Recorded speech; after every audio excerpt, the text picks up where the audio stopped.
No diggity. Can I kick the rhyme for your mind? No diggity. Do we bring it real every time? No diggity. Can I kick the rhyme for your mind? No diggity. That's the best we're making it back. Yo, c'est officiel, c'est les vacances, voilà, mes élèves ont profité de leur premier jour de vacances. Donc on a été assez cool ce matin. On a fait avec les lycéens, là j'attends le groupe des collégiens, donc ce matin on a fait avec les lycéens quelques exercices assez rapidement, mais on a surtout vu comment on allait travailler durant les vacances. Et ce matin, il y a trois points sur lesquels j'aimerais revenir. Le premier point, c'est le bureau, où travaillent les élèves. J'ai remarqué que l'un des problèmes que rencontrent les enfants avec les parents, c'est qu'on ne sait pas trop ce qui est vrai, ce qui est faux. Les enfants disent travailler, les parents disent que leurs enfants ne travaillent pas ou ne travaillent pas assez. Moi, je pars du principe que tout le monde est sincère. C'est juste que on n'a pas forcément la même perception des choses. Ce que les parents appellent travailler, ce n'est peut-être pas ce que les enfants appellent travailler. Donc, les enfants vont dire qu'ils travaillent et ils sont sincères lorsqu'ils le disent.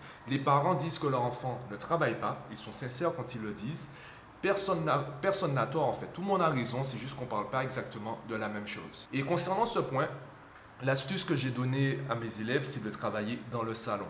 L'avantage du salon, c'est que les parents voient leur enfant travailler, donc ils peuvent les guider lorsqu'ils voient que leur enfant peut-être se déconcentre. Je leur ai parlé également de se chronométrer, de mettre un compte à rebours, parce que si tu te donnes 15 minutes pour faire un exercice, même si tu te déconcentres, eh bien, au bout de 15 minutes, ça va sonner, donc tu vas revenir à la réalité. Par contre, si tu te mets à travailler juste comme ça, tu peux partir dans tes pensées pendant des heures, tu ne vas pas t'en rendre compte tout de suite. Tu risques, tu auras l'impression d'avoir travaillé 2 heures, alors qu'en fait, tu as travaillé 30 minutes réellement et le reste du temps, tu as procrastiné, tu as pensé à plein d'autres choses, tu as imaginé plein de trucs différents, mais en fait, tu n'as pas été productif.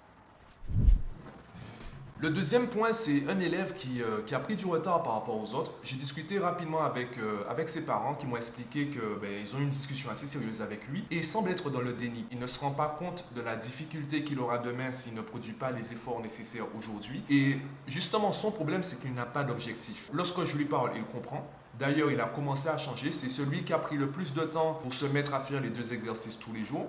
Donc là, il commence à changer.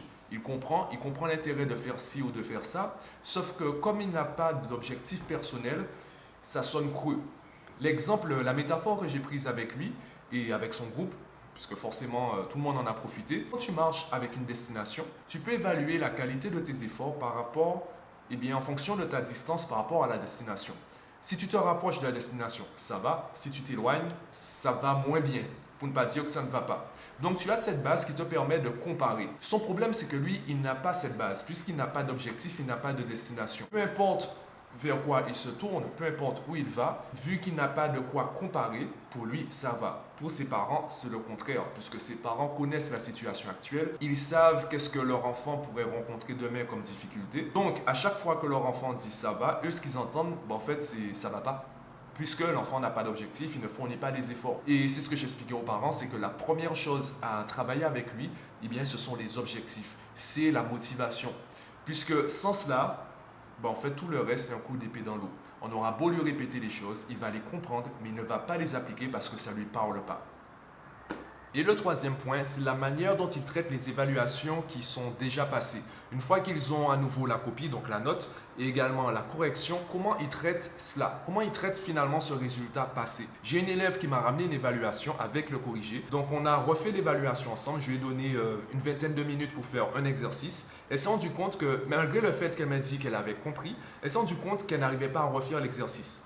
Pas de panique, on n'est pas là pour culpabiliser. Je lui ai dit, prends 5 minutes pour aller le corriger, pour vraiment comprendre le raisonnement. Ensuite, tu ranges le corrigé et tu te donnes à nouveau cette fois-ci 10 minutes. Pas la peine de garder 20 minutes puisque tu viens de voir le corriger. Donc cette fois-ci, tu as 10 minutes pour refaire l'exercice. Elle a refait l'exercice et elle s'est rendue compte donc une fois qu'elle a vérifié les résultats avec le corrigé, elle s'est rendue compte qu'elle s'est encore trompée. Donc là, je lui ai dit, prends le corrigé et recopie le bon résultat.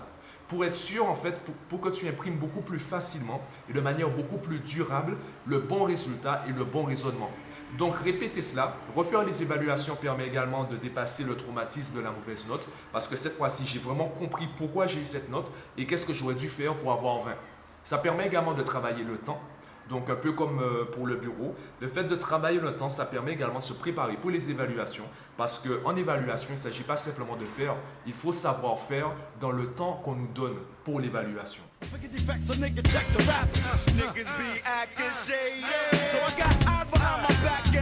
back the 80, yo, we Je crazy. viens de terminer la séance avec les collégiens. Bon, les collégiens, et aujourd'hui il y avait un seul élève. Ça peut se comprendre, c'est le début des vacances. Les vacances, ça se fait spécial pour les enfants. On a bien discuté, c'est mon fameux élève qui a la progression la plus rapide, la plus forte, parce que je pense que lui, il a eu le déclic. Ainsi, il travaille déjà à la maison. Il est déjà bon en fait sur des chapitres qu'il a déjà travaillé à l'école. Il sort d'un brevet blanc. Et ce qu'il me disait, c'est qu'en voyant le sujet de maths, d'abord, il a bégayé. Et il s'est dit, bon, je prends une pause. D'ailleurs, je leur dis ça en fait. Je leur dis, au début de l'évaluation, si tu sens que tu stresses, arrête. Prends une pause pour partir sur le bon pied. Parce que si tu commences en étant stressé, tu vas te crisper, tu vas un peu te paralyser et ça va diminuer tes efforts. Donc, tu ne seras pas vraiment productif. Donc, il vaut mieux, entre guillemets, perdre du temps pour accélérer après. Une fois que tu commences sur le bon pied, tu sentiras que tu iras beaucoup plus vite après. Donc, on a travaillé tranquillement aujourd'hui et voilà, on verra s'ils sont là samedi prochain. Mais c'était une bonne journée.